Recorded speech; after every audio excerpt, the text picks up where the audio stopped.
All right. You're right here. This is it. This is it. This is recording. Welcome to Pod Potatoes. Hi. Can I order food first? No, it's very informal. We want to get you ordering food on the podcast. Then there'll be evidence of what I ordered.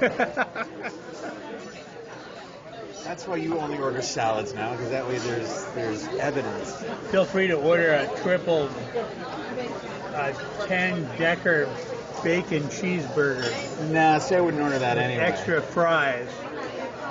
That's what I like. That's what I eat. That's how I managed to get fat, because I died. And I was just like making excuses for myself. Thank you so much. And I put the chicken right here, okay? Thank you. No, thank you, and enjoy it. The other wedges for you with the pan. The other Gotcha. Thank you, Okay. I kept making excuses for myself. I'd be like, I just died. Can I have some cake? Well, they have cake on the menu, too. You're all set? I think so. You know what? So I don't, on the chili side, so I guess so you get the chili burger and beans or spaghetti? Or So the chili size, it comes in a bowl. okay. You get bread, the meat, chili on top, beans, cheese, and onions if you want. Gotcha. Now if you get it with spaghetti, then it would be the meat, spaghetti. I gotcha. All right. No, I think I'll skip that entirely then. What kind of cheese comes on the big boy? On the big boy, American cheese. All right. So let me get one of these. No cheese, no mayo, no relish. Can I add onion to that? Okay, lettuce and onion only. Tomato, please, also. Lettuce and tomato only. Fries on salad or just fries? Can I get onion only? Okay. That would be, and then, Sure. Another cherry coke. please. Thank you. All right. Yeah, this is just supposed to reproduce the experience of eating at a diner with a friend. That's the whole concept of the podcast. So it's sort of like driving and getting coffee, driving in cars, but Right. eating food at diners. Eating food at diners with comedians. Right. Or if I can find them, philosophers and other luminaries. Philosophers and luminaries. Well, that's quite the combination. Rock and roll musicians, which we have both. Killing two birds with one stone here. A rock and roll musician and a singer, and a comedian. And a philosopher. And a philosopher. So I can find philosophers. We will see. Just look for interesting people, you know? Philosophers are easy. Just find a bunch of homeless people hanging out on Hollywood Right. Boulevard, and they will philosophize for the you. hell out of me. Yeah. Serial killers, if I can find them. We'll see. For that, you have to go down to City Hall. Mm-hmm.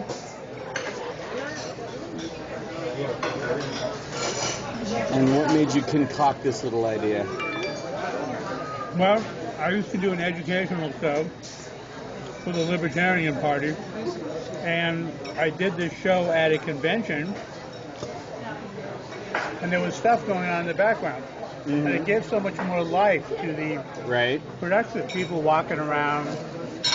We just mic'd everyone, but you heard in the background a little bit of noise. So it was fun, you know. So, and I decided, hey, this is good. So I decided I'm always ending up at comics at Bob's Big Boys and places like that. So let's record that, you know, because we have some good conversation. Should try doing do it at go to Disneyland, maybe a fight will break out. Get that in the background. We could have a fight. Do it at Disneyland or the UFC. And the audience at the UFC. You know, it used to be when they would have the UFC in Japan, a similar kind of fight. Mm-hmm. There was a thing called Pride there. Sorry, should have taken some anti-cough medicine before I got here. But In Japan, they would have these. It was called Pride, but it was the UFC of Japan, developed kind of at the same time. And when the people would fight, and they would use like a modified boxing ring, the audience would be very politely quiet. Unlike in the USA and in Brazil, where people would just go apeshit, crazy, and yell and scream and throw stuff. But in Japan, everyone was quiet. Now it's changed in the Orient. Now people are more vocal, but there it was, polite. A polite reverence to the martial artist in the cage. Applying their craft in a real situation with another trained killer. In fact, it's on today. If you're gonna have a fight in a ring, hopefully they're both trained killers. Isn't that kind of the point? Or, kind of the point. Yeah. Well, they didn't know when they first started the UFC. They didn't know which martial arts really worked. Right. Everyone just bragged, "I am the most deadly. Your kung fu is no good." And so they would put them in the ring and find out what really does work in a real fight. Right. So I had a sumo wrestler in there who got his teeth knocked out by a French kickboxer, and it was just like pretty soon it became very clear that kickboxers, since they actually took the technique and went in a ring and really fought with them, those were the best fighters. They take a kung fu elbow to the face and see if it knocked the other guy out. And that's what they would do. Like guys who are good at Muay Thai. Muay Thai kickboxers did really good, except they got in there with a wrestler or a jiu-jitsu guy. Then they were on the ground. The wrestler would grab him and get him on the ground. Right, grappling. And grappling, or get him in a jiu-jitsu guy would get him in a submission hold. They didn't know how to defend against that, so he had one punch as the guy's coming in. So then they had a sport because everyone went out and learned, all the kickboxers went out and learned wrestling and jiu-jitsu. All the jiu-jitsu guys went out and learned wrestling and kickboxing. And then they had a sport, mixed martial arts, the UFC. They were losing, they had lost 30, 40 million bucks trying to promote it, and then they finally started to make money. Now it just sold for $5 billion. Wow. They made an investment. They bought it, I think, for $3 million. They sold it for $5 billion. Pretty good. That's a nice ROI. That's a nice chunk of change.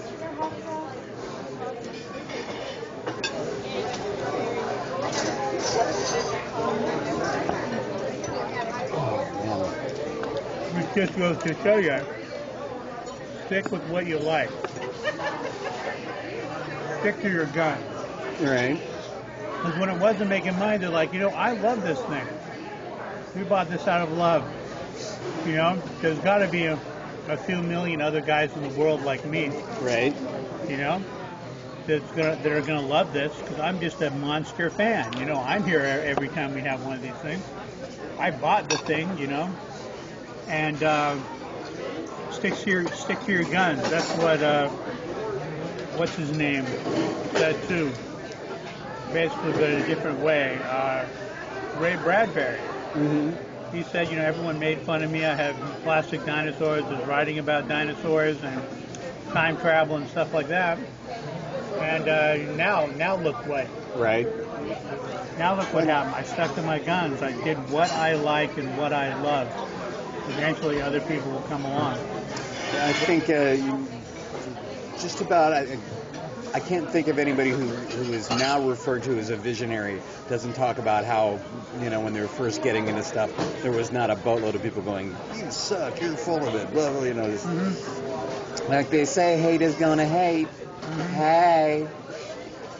That's what Kiss said. They said when they started out, they didn't have money to buy the amplifiers. Right. They had money to buy the cases.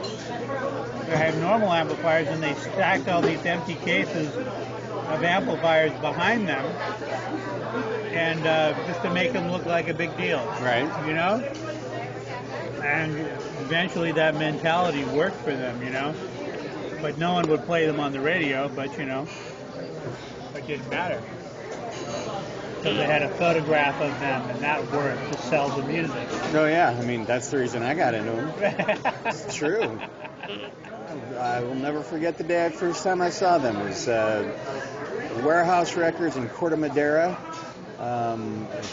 Digging through the records like I usually do, and my brother comes over to me and he's holding Kiss Alive, and he goes, "Look at these guys, they're weird." And I said, "No, look at those guys, they're cool." You know, and that was a great thing, you know. And they would go into the town, buy ads in the newspaper themselves, rent the stadium, buy the ads in the newspaper, and fill up the stadium. It was their own business, you know. That's what Gallagher did too, his whole life. And then he was worth, I guess, millions of dollars, but then he invested it incorrectly and lost it all. And that's why he's still on the road with arthritis, pounding stuff with his.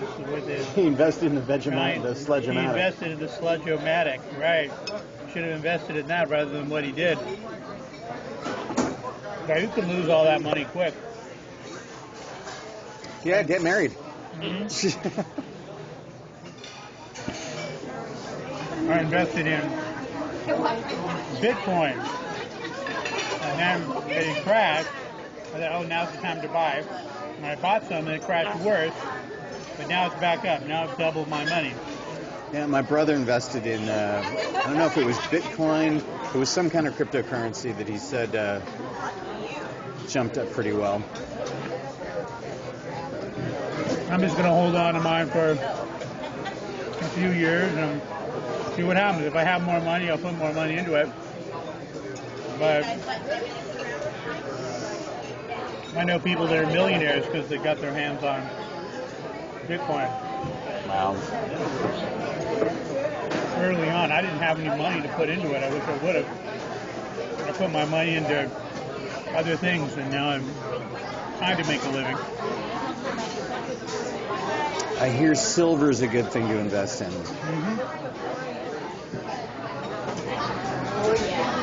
Silver and gold. What I was hearing recently actually is that silver is a better investment currently than gold. And it was explained to me, and I don't remember enough of it to explain it in a way that would make any sense and not sound stupid.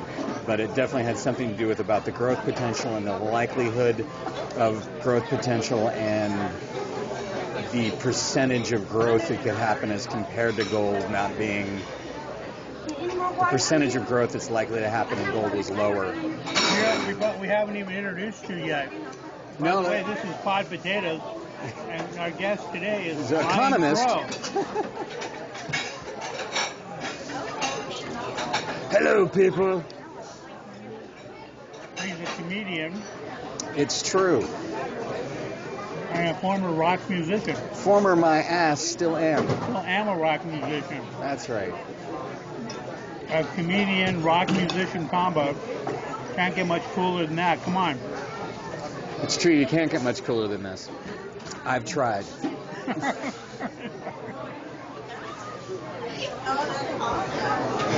when did you first start doing comedy, and why?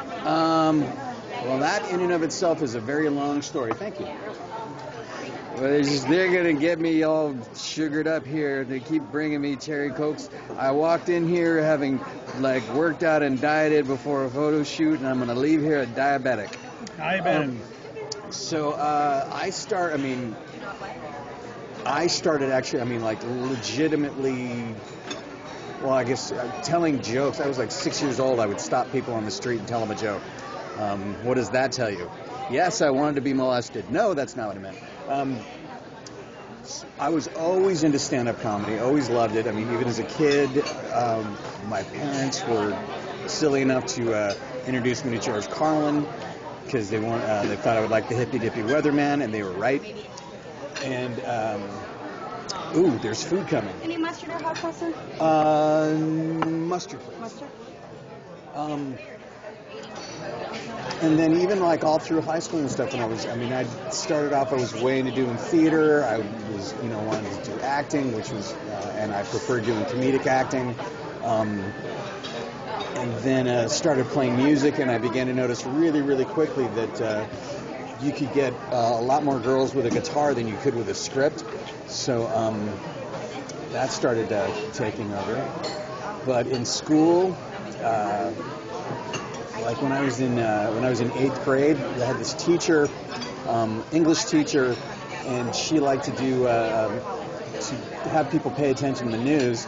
She wanted everybody to do what were called news reports. You're supposed to take some sort of news story that interested you and report it to the class. Yeah, okay, whatever. And all the other kids were doing theirs, and they would just read something out of the newspaper.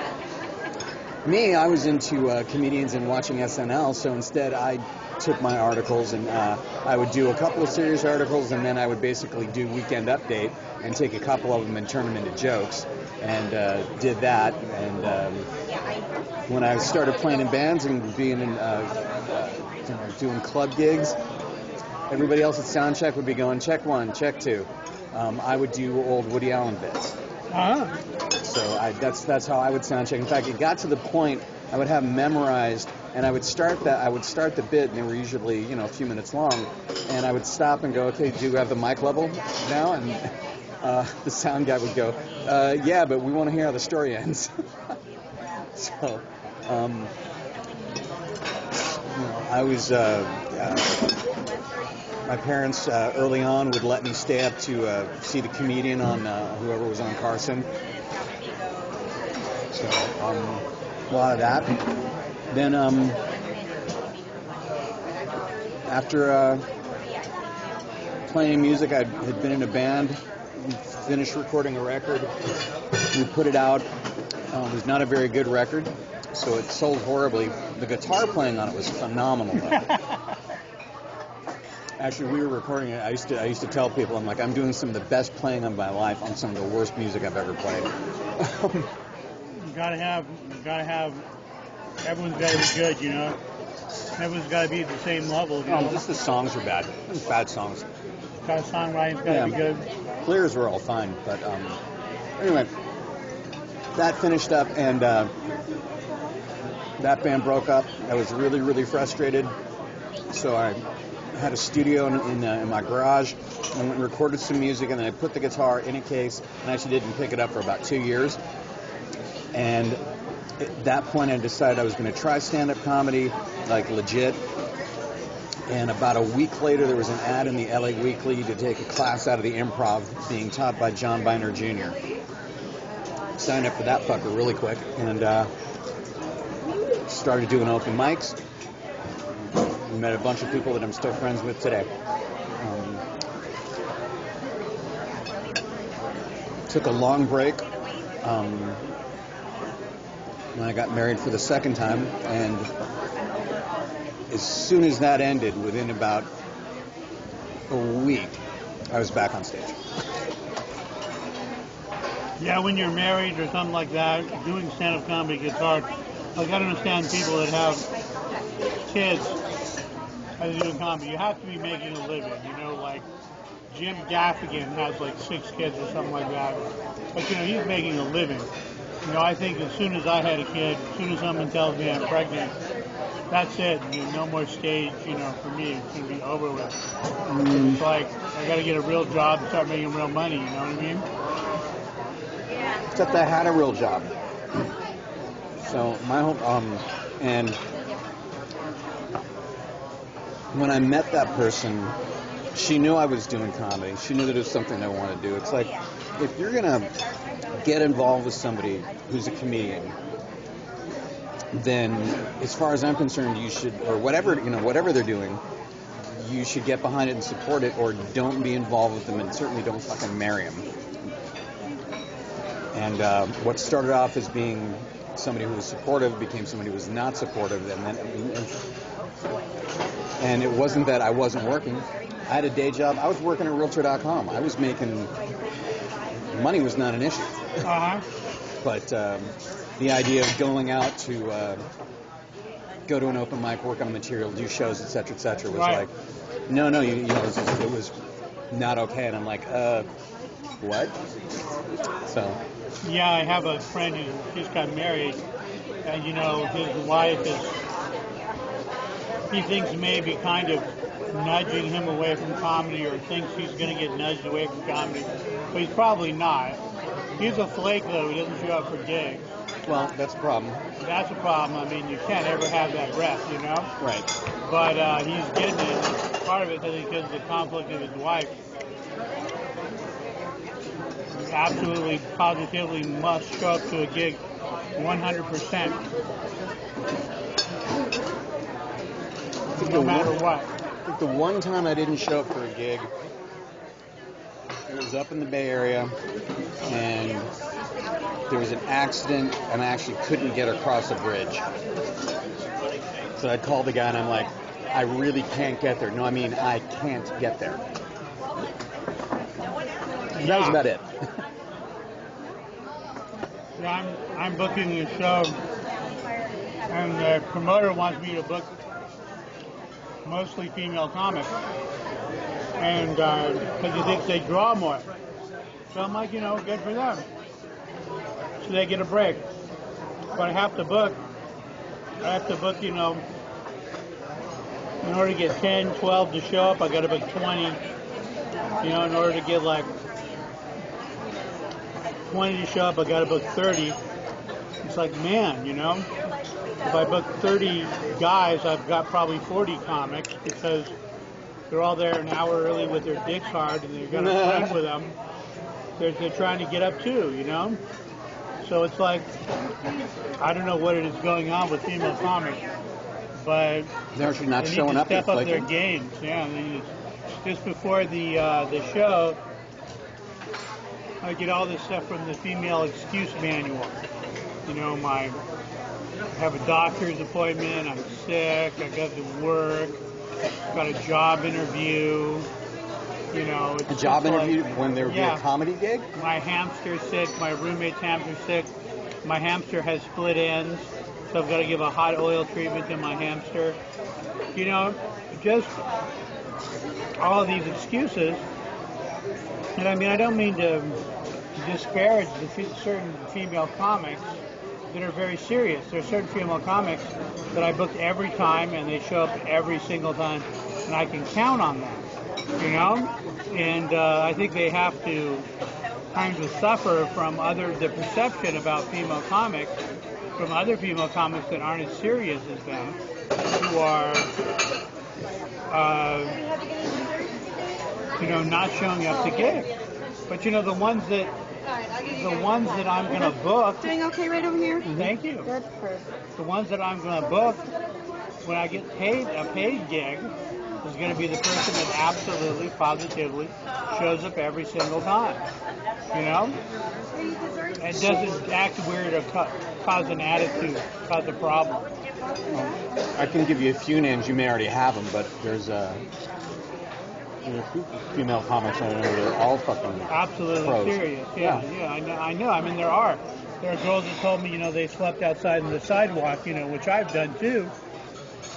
Because I didn't have a way back from San Diego or whatever till the morning when the Greyhound bus started to go. I didn't have a car, but that's just my experience. I'm sure it's all my fault. I'm sure there's something I'm not saying or whatever. But I don't know what the secret code is. I know with a guy, I'm like, hey, Joe, here's the flyer. And the guy's there. If I'm not diplomatically, I'm not doing something, I don't know. So I just know that I have to book more because people are going to flake out. And then I can't book those people again. I can't use them again, because I need people to show up. But, I have a lot that are very serious and show up, really want to do it. So, it's good. I've had a lot And some people are like, oh, that show doesn't have enough cheese on it for me, you know, and that's fine. But if you say you're going to do it, you better show up and do it. Because I went through lots of trouble to book you. I had to ask 6 to 10 people, all right, to find one that could do it. Then I have to give them the information. I have to get a photo from them. I have to send a photo to the promoter who's paying me to book the show and paying me to host. And then I have to, he has to pay his graphics guy to make a flyer for them. He doesn't pay them much, but he sends the flyer to me. I send it to them. Then there's a bunch of tags on there that I need to get to them, you know, so they can put it on Twitter and Instagram and Facebook, hopefully, that people can find it and see it who are also on the show, and then retweet it and share it. Right. So, I mean, it's a lot of work. Then after that, they don't bother to show up. And, you know, I get a lot of them don't even bother to give me an excuse. They're just not even there. So it's like other promoters have told me the same thing, that female comics have a higher flake ratio. In fact, there's one that keeps track of who has flaked the most on his shows, and he has a winner of like the most flaked shows, comedian. And you know, I don't know what it is. That's weird. I've never heard this before. Really? Really. But you know, the thing is, female comics do draw more. People are interested in doing female comics. In fact, I've had another guy that I know, he said, you know, the shows I have with just guys on it are some of the least attended shows. So, you know, female comics are drawing, so I'm booking them, and, you know, good for them. And you know who comes and see them, from what I can tell, is other females will come and see them. You know, I'll have people off of my social media who will come to the shows and just for the comedy. And in the place that I'm at right now, there's a rap show afterwards, and a lot of the rap people will come early to see the comedy show beforehand. So it's an unusual show. It's a rap show. And you know, I did his show, you know, talking about showing up, I did his show 50, 60 times before he started paying me, you know, to do it. I think I've seen the flyers for that. I've done that guy's show a couple of times. Yeah. I can put you back on it. In fact, he's doing better now because he's having a comedian like myself book and then run the show. So he's not dealing with the comics anymore. He's having a comedian deal with the comics and having them come in. But you know, I'm not saying this because I have something against female comics. I'm just saying, you know, what's going on, you know? And it's too bad, you know. People do have a lot of obligations, and it is hard, you know, to show up to a comedy show, especially when you're not getting paid. But how many times have you and I done that, you know? I was going to say, I don't know, I mean, times. it's kind of part of the, I mean, when you're starting out, this is part of the, it is unfortunately part of the gig. Now, last night you were at you were headlining at the Sycamore Tavern? Or you just laughed? You were headlining? Yeah, no, in fact, I wouldn't call myself the headliner. Number one, I got on the show at the last minute. I'm down in town got photos done today, and my friend Billy Batch was booking it. So I hit him up. I said, hey, you got room on there for me? He said, yeah. So he put me on and then another guy dropped in, so somebody actually went on after me. But yeah, so it was less that I was. There's a really funny comedian up in the Bay Area named Mark Smalls, and he's got a line where he actually goes, you know, sometimes you're headlining, you know, sometimes you're just going up last.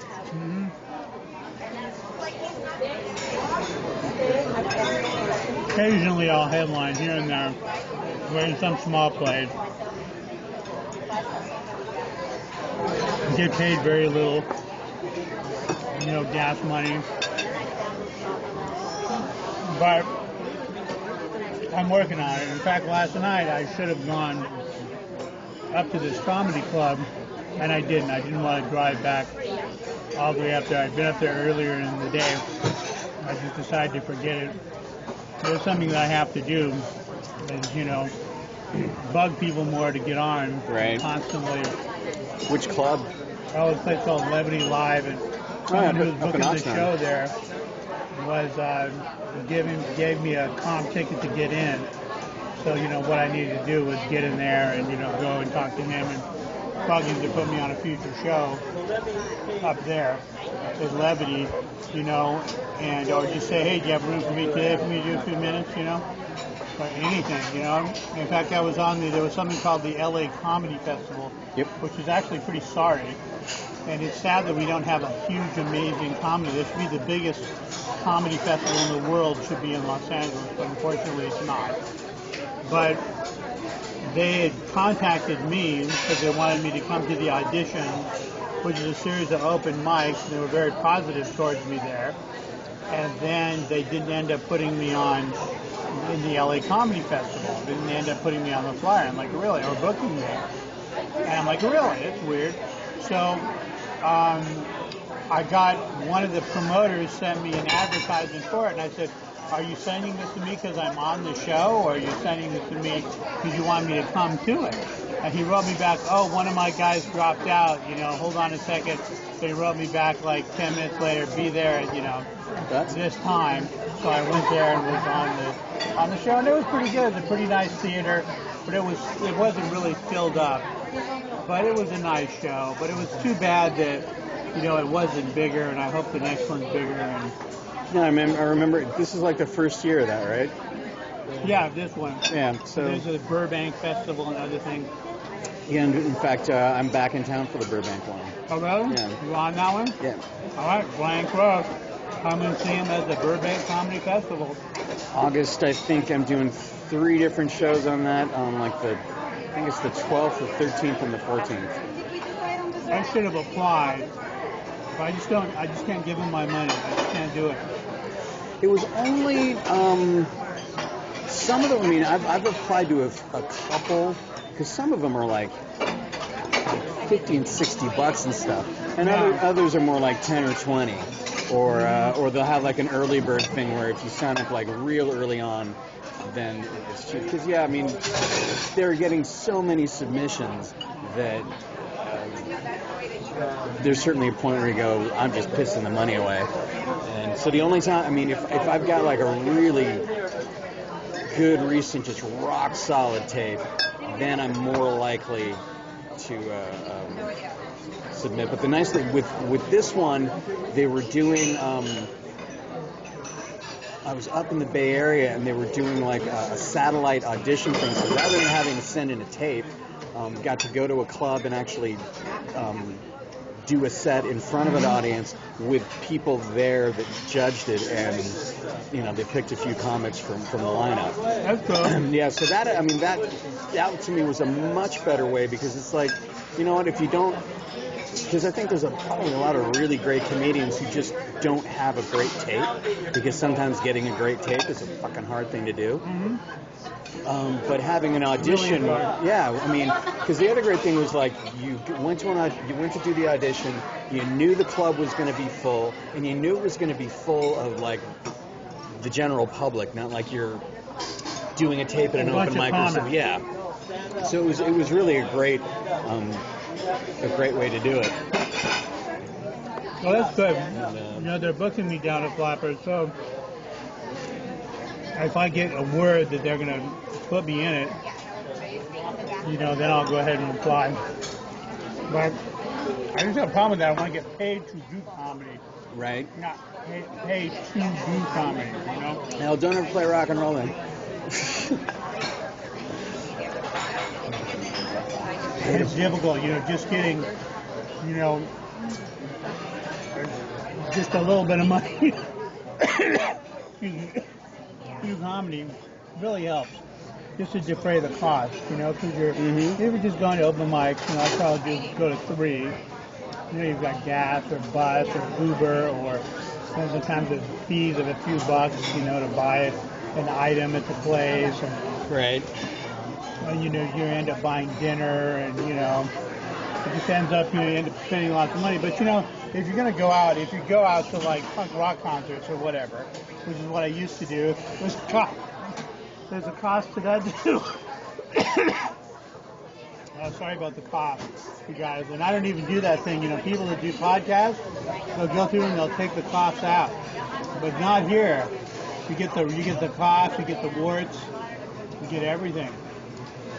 Even if I get my podcast guy to start doing this again, because I haven't done this, I was lucky enough to find this great guy who has a place where he posts podcasts on his website, and he wanted me to do a podcast, and I've been doing it on and off for years now. But I'd really like to do it. I really enjoy it. If you look at Joe Rogan's podcast, look at the huge monster audience that he has got. That's amazing. Mm-hmm. And I'm sure his is huge. Mark Maron, of course, has got his thing. Yeah, his kind of is in the decline, but he was on top there for a while. Mm-hmm. Adam Carolla, Dean Del Rey, huge, and Dean Del Rey, and everyone's doing one now. So maybe it's overpopulated out there. And I'm also doing just audio. Eventually, maybe I'll do video as well. We'll see. But imagine if Joe Rogan went to the USA Network or whatever and said, "Hey, I want to interview a theoretical astrophysicist for 4.5 hours." They'd laugh him out of the room. But now you get a clip with a theoretical astrophysicist, stuck up on YouTube. It gets millions and millions of hits. You get some more views than your average, USA Network or whatever cable channel is out there. They're usually in the hundreds of thousands, and not millions of viewers. So it's amazing. I mean, you kind of figure. I mean, in some ways, it's the way you're doing it, the way you're getting the access. But the other thing is, you can. It's easier to start, stop, pause, go back to whenever something online than. I mean, yes, you can DVR something and you can go back and watch it later, but also what he's allowed people to do on YouTube is just kind of listen to his podcast and pick out moments that they find interesting. Oh, that's a really interesting segment with this person, and they'll put tags on it and put it up. I think that's how the show became successful, because people thought that one of his guests talking about this specific thing was really interesting, and put little 3-minute, 5-minute, 15-minute clips up on one subject matter and stick it on their channel, JRA clips or whatever, Joe Rogan Experience clips, and let people do that and make the money from it, and that's a great advertisement for his show, And then he's also got to block everyone that attacks them for letting people on the show that they don't like. All done here, guys? Any desserts today? No, thank you. That's good. Maybe some more Diet Coke. More Diet Coke? Another cherry? I'm good, thanks. And I rarely drink soda, but that was really good. sometimes, all this stuff is bad if you do it every day. Right. But just occasionally, that's my problem, is that, the fast food is just there all day, really super cheap. Okay, right up front. Have a great day. Thank you. Oh, wait. You gave me the wrong one. I already have mine here. Yeah, you got yours already. Thank you. Thank you. In $10 million. Yeah, eating out in LA is really hard now because of the $15 minimum wage. I go to places and say, hey, $18 for a little tiny pizza. They're like, $15 minimum wage. Some places are adding a special tax on just for the $15 minimum wage, just to let people know, listen, we have to raise this much more money, on your bill because of the $16 an hour minimum wage. It sounds good. You want people to get paid more. But a lot of people are just losing their jobs at this point. That's what they did in the grocery stores. That's why they have all those things that when you scan your own groceries. Right.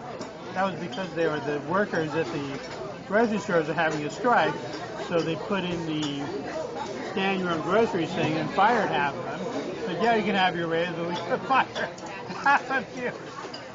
It's actually, I rarely use the self-checkout for that reason. I mean, it's like, I'm sorry, I don't work at Safeway. Yeah, you don't work at Safeway. Yeah.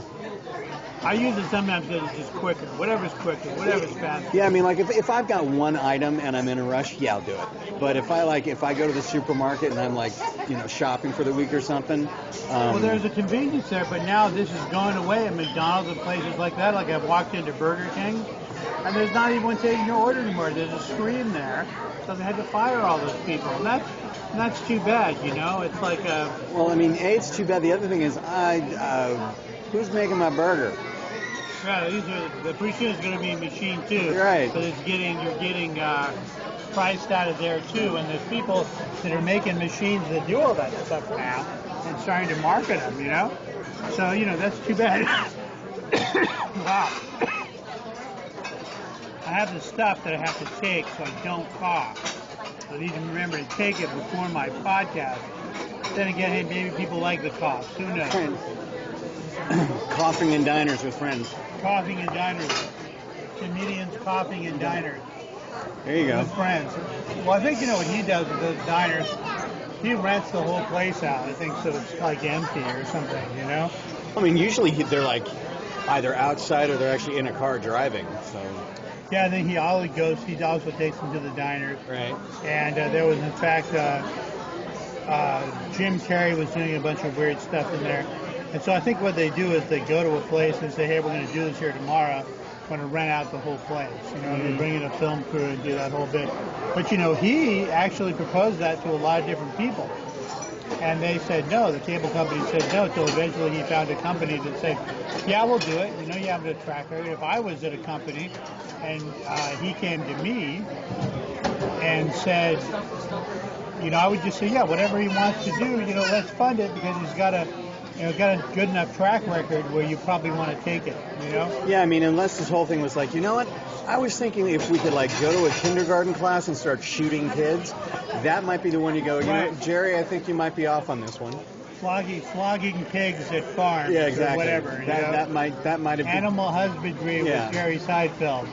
That might be a big one. That would probably be a no. But other than that, it's sort of like the guy's he's got enough cachet, as they say. Right, cachet. Yeah, that if he's doing something, everybody's going to at least give it a look. Right, you're probably going to have a property that's going to be make you some money, get some views, be able to market it successfully just because of his name, What can you say, So he's, and I do like him. He's funny. He's not my favorite comic in the world. But, every time I watch him, I learn something. Mm. And some of his routines are damn well written, He's a phenomenal writer. Just very, very good. And they also wrote all those episodes. I guess he wrote all the Seinfeld episodes with, who's that guy, that other comic? Larry David? That other Larry David. Uh-huh. And they wrote them all on legal paper. And that yellow legal paper is what they wrote them all on. Hand wrote them out with ballpoint pens. Then they would be typed up after that. But, that's what they want to do. And I'm thinking about that. I'm thinking about, making a TV show. Did you ever see Bill Burr's TV show? No. It's about his dysfunctional family growing up. Really? That's what mine would be about. And it was just, for me, it was depressing because it was just it hit home too hard, man. But I might write a sitcom about my strange family. I'm never going to run out of strange family anecdotes to talk about. Let's face it, all that stuff is relatable. Yeah, everyone can relate to it. In fact, I saw that the other day. I was dating this female comic who turned out to be completely insane. No. Yes. Female comic, totally insane. That is as unlikely as a male comic, totally insane. She turned out to have NPD, narcissistic personality disorder. Comic. Which is completely uncurable. Cluster B personality disorder. Comic. But anyway, she took me those are all comedian aspects. She took me to this comedy show, and there was some comedian up there. I forget her name. She looks like a woman that drives a truck from Minnesota, and she's a fairly famous comic. She's getting a check, and this was in one of the smaller Staples annex, not the big Staples, but one of the smaller ones, theaters. And she's up there, she's like comedy, joke, yuck. And I was bored. You know, I'm like, oh, this is boring. And then right in the middle of it, she starts talking about coming out to her dad about being a lesbian in a frozen garage in Minnesota in the winter. And I'm like, suddenly that made me interested in listening to what she had to say because she's telling me who she is, you know? So I try to have some biographical information at the beginning of my set to kind of let people know who I am. And I know Louis C.K. does that. He comes out and says, I'm the father of 2 daughters. I'm raising 2 daughters. He comes out, he talks about that, and that's relatable. And that's something, you know, we're talking about 2 comics here that are fallen from grace. Bill Cosby, that's something that Bill Cosby always did. He never came out talking about being black. He came out and talked about raising kids in America. He talked about growing up in America as a kid, a child, a teenager, raising teenagers, toddlers, kids in America, all things that everyone in America could relate to say, I'm like you. And that was really brilliant that Cosby did. He didn't come out the opposite of what Richard Pryor did, which is political identity, black politics, the beginning of identity politics. And, you know, that was his stick, and he was brilliant. They were both brilliant. You know, but the one of them was much better at drugging and raping women. One of them was much better at drugging and raping women, evidently, yes. This is true. And one of them did sleep with Marlon Brando. There you go. But we'll just leave that up in the air as to which one that was. Right. You don't know, you'll have to go online and do some research. Who could that be? I don't know. Which one did. So you never know. So what's your plans in comedy in the future? More of it. More of it? Do more comedy? Well, you know, I'm with you, dude. I'm on it. I want to get up there. In fact, you know, they contacted me once at Rooster Teeth Feathers, and they wanted a tape. And I sent them a tape, and then a while ago I sent them another tape. I just got to keep calling them, I guess. But, you know, it's going to be a long drive up there. I've done that place that's where I did the audition for Burbank. For Burbank. Yeah. No, in fact, I'll try to come down and see you at Burbank. Let me know when you're around. Yeah, I just did Roosters again on June 19th. Yeah, no, in fact, that's a great club. Yeah. Well, you know, I'm gonna try to get up there, drive up there, but I'm hoping they'll at least pay me a little money, a little gas money. I gotta drive all the way up there, and right now what I did was I got a car and I got a lease, and so and then what I plan on doing is paying it off. I'm not planning on being charged for the mileage on the car. Right. I'll try to do it. And I just said I don't care because I'm just going to pay the thing off. You know, I'm just going to give them cash, and I've only got $6,000 more to pay off on it, and I'm going to pay it off. You know, and just give them the cash, put it on my credit card or whatever. So you know, I should have got a car that was easier to sleep in, but you know, I'm learning how to sleep in the car. Just put that seat back, and I'm fine. I go right to sleep.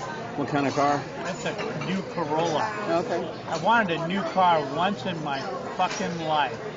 You know, I'm always driving some beater, driving into the dirt. Right. And it's like playing Russian roulette with those things. Since you're like, you buy a car, I bought this car for a couple $1,000, then the transmission went out, it was $1,500, I had to pay for that. You know, a few months in, it's like, what do? You take the money, dump it, buy another car, and then you're playing the Russian roulette game of what's gonna go wrong on this car, how much is it gonna cost me. So I paid to fix it, and it lasted a while longer until the transmission fell out. But you know, I've always had these old beaters, and I'm always fixing them up. You know, and just buying a simple car that, you know, doesn't cost a lot to fix, like an older Toyota or something like that. You get the parts, there's a lot of them on the road, cheap to fix, cheap to keep running. But you know, you constantly had to pay to get it something fixed on it. Right. You know what I mean? You could just drop the engines out of those things, stick another engine in there, you know, that have just been rebuilt some places, and that was pretty cheap. So, but you know, I wanted a new car because I didn't want to be driving to Vegas for a gig. And, you know, the thing breaks down, then you're towing it for $600 to the nearest garage and waiting 3 days in the hotel. You know, it just ends up costing you more money. No, Some old beat up piece of crap. Yeah, you know? I mean, you definitely, if buying a used car, you definitely have to be careful on that because, yeah, that's exactly what'll happen. So I got a little I got a little cash influx and was able to, grab this car. So that's my comedy car, and I'm going to drive it into the dirt. It's new, but I'm going to drive it into the dirt, trying to do comedy, trying to make it work. And thanks that time for taking me to Vegas. It was a lot of fun. It was a nice memory for me. That was great. See, before I had a car, for those of you out there in podcast land, if there have one or two listeners out there, I used to, when I would get gigs, I would just have a list of people, and I would say, hey, let's go to this gig, like some comedian that wasn't going to embarrass me, that had a car, that could drive me to the gig, and I'd say, hey, need this other guy come along with us when I get booked in Riverside or someplace far away. They'd say, sure, oh, that guy's good, okay. And I'd have him drive me out. Right. And then yours was just, or I'd be online. Hey, does somebody want to take me to this gig? Right. And you volunteered, and that was great. Ah, yes, the good old days. You have to work with people that understand, I'm going to do comedy no matter what. Right. You just have that thing. Other people don't understand that. No, I still have people going, God, you drive all that way for just like a short little thing. It's like, yep. We do. Yeah. Although once someone had me drive down to San Diego for 6 minutes, and I actually ran the light for a few minutes there. And not coming down to San Diego for 6 minutes, but in fact I was talking about this before. I had a gig in some shitty bar for just $20 in San Diego. So I go down there and I go down on the train, which is actually really nice. Mm-hmm. Right by my home, there's a subway. You hop on the subway, you go to downtown LA. You get on the train goes down the coast. It's pretty fast, very comfortable. It's really nice ride down the coast. It's beautiful. And the train's very comfortable. You plug in your phone. They have Wi-Fi. And you can watch movies with your headset. Right. Whatever you want to do. And it was great. But the problem is the train stops running at 7 or 8 at night, so there's no way to get back. Right. So I get out of this place at 1 in the morning, hang around for a little while, then I got to go to the Denny's, and take a little nap on the sidewalk, for the Greyhound bus to start running at 6 a.m., Wow. But, nothing was going to stop me from going down there and just having the adventure Right. of doing it. And what's anyone going to do for me? I can go sleep on the sidewalk. I'm a 50-something-year-old guy. What's anyone going to do to me? Stab me? I don't have anybody. If I did, I wouldn't be sleeping on the sidewalk out there, Right. It's just, what's anyone going to do, No one's going to Yell at you, call you names? yell at me, call me names. Get out of there. Don't sleep on my dentist office, front porch or whatever it is. But my bicuspids. Yeah, what are you going to, So you have to work with other people that have that craziness of, absolutely, positively, 100% must do that thing, Comic. You're a comic or you're not. And I've seen so many people that are good, who are talented, quit. Mm-hmm. That's hard, Yeah, I hate seeing that. There are certain people that if I get a show with a budget, I'm going to say, hey man, you come back, I'll give you, $50 a set or whatever, and see if they'll come back. Yeah. Just because, I love their comedy. They're great. I saw a girl, I forget her name, but I saw this girl a few years ago up in San Francisco, and she had one of my favorite opening jokes I've ever heard. She quit not too long afterwards. The rest of her set was okay, but she had this great opening joke. She just came out, didn't introduce herself. She just said, "You ever get finished masturbating and think, I've had better." I just went, well, my ears perked up. I'm like, I don't care how good or bad her set is. That is a great joke. There was this girl, and I won't mention her name, but she actually is a very good comic, but she's crazy. She's too crazy for me to book. And I booked her on my show, and she did pretty good. And then I booked her on this other show I did, and she did fantastic. And I went afterwards and said, hey, you really did well, you know? She was like, and she was just mad at me. I did really well on your show all the time. I mean, just like, I'm like, man, this person, I can't book them anymore. Right. They're just like snotting at me and being mad to me because I'm saying, I'm saying, hey, I'm going to try to get you up at some other places because I think you're really good, you know? But instead, they just yelling at me and angry at me. I'm just like, what on earth is going on with this person? They're just out of their mind, you know? So there's like people that go up on stage and they're funny because they're genuinely crazy and disturbed. And then there are the people that are acting like they're disturbed. And they're actually totally normal. And they're actually totally normal. At least a normal amount of disturbed. What could you say, man? But anyway, so how long have we been going on to this? I don't know. So where else can they see you? Rooster Teeth Feathers? Rooster Teeth Feathers. I will be back at the Burbank Comedy Festival August 11th through 17th. I will be... This is tentative, right? Just has to be confirmed. I'll be at the 142 Throckmorton Theater up in Mill Valley on October 15th. And various places around the San Francisco Bay Area every goddamn week. All right. Well, that's great. So you're still living up there? I'm up there currently and probably going to make the move permanent. I haven't fully decided yet, but kind of leaning that way. Leaning that way. Some people tell me to get out of L.A., man. Some people tell me, Mark, you're a good comic. You got to get out of L.A. That's what they tell me. The great thing up the comedy scene up in the Bay Area is, it's fucking booming. Yeah. It really is. It's a great scene. But, even less than that, it's just, I've been down in L.A. for like 30 years, and every time I would go out of town, I would miss it and couldn't wait to get back. Especially like if I went up to the Bay Area, I would love the Bay Area, but it was nice to be back for a few days, but then I'm like, all right, I'm ready to leave again.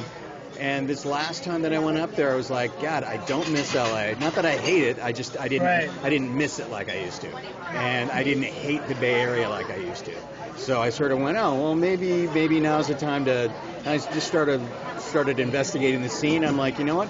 There's a lot going on here. There seems to be more of a draw for reasons to be there than down here. So sort of that's feeling the waters on that. Difficult decision to make. I saw this guy once wrote this thing about where to start comedy. He wrote pros and cons of starting in all these different places because, in Wisconsin, the funniest guy at the biggest comedy club in Wisconsin comes to L.A. and he's a fucking open micer out here, It's like, man, That's kind of the interesting. The San Francisco scene. Number one, there's a ton of open mics, but it's not a huge comedy scene, but there's certainly a decent size. But so you end up seeing and networking with a lot of the same people. And in the last year, I've made a bunch of legitimate, not friends. These people are my friends. Right. And we also see each other very frequently at all the different open mics. And then a lot of them produce their own shows, so everybody's there's a lot of cross-pollinating on, hey, come do my show, you come do my show. And then Sunday nights, everybody pretty much goes down to the Punchline to, number one, watch the Bay Area Showcase show, and then also that club wants you to hang out for a while, and then you can get picked and get booked on that. Right. So there's sort of there's a methodology to it all, whereas down here it seems a bit more haphazard. It's nuts. Yeah. It just seems like this is the biggest place where the biggest stars are, and it seems like this is where I should be. This is where I am, irregardless. Because Right. I have to be plugged in. That I need excitement, stimulation.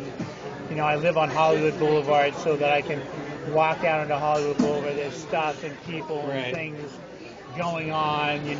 I can feel stimulated. So I like that. I may have to move away from there, which is too bad. But where can people see you online? Is there a Twitter and stuff like that? Let's see. My Twitter account is the Brian Crow. My Instagram is at CryanBro. And you can find me on Facebook just under Brian Crow. All right. Well, that's it for Pod Potato. Let's see how long this Pod Potato was today. It was an hour. We're at 59 minutes and 14 seconds. We're There you just go. coming into an hour. That seems like a nice sized potato. sized potato, a nice sized pod potato. So we see you next time on Pod Potatoes. My name is Mark Selzer. You can find this podcast where all fine podcasts will be found on WordPress and also on YouTube. And then it used to be on iTunes and stuff like that. I don't know if he's still doing that. We'll see what happens. So anyway, I'll talk to you guys soon. You can find me at Mark Selzer, MarkSelzer, pretty much everywhere, Twitter, Instagram, and YouTube. Talk to you soon. Bye-bye.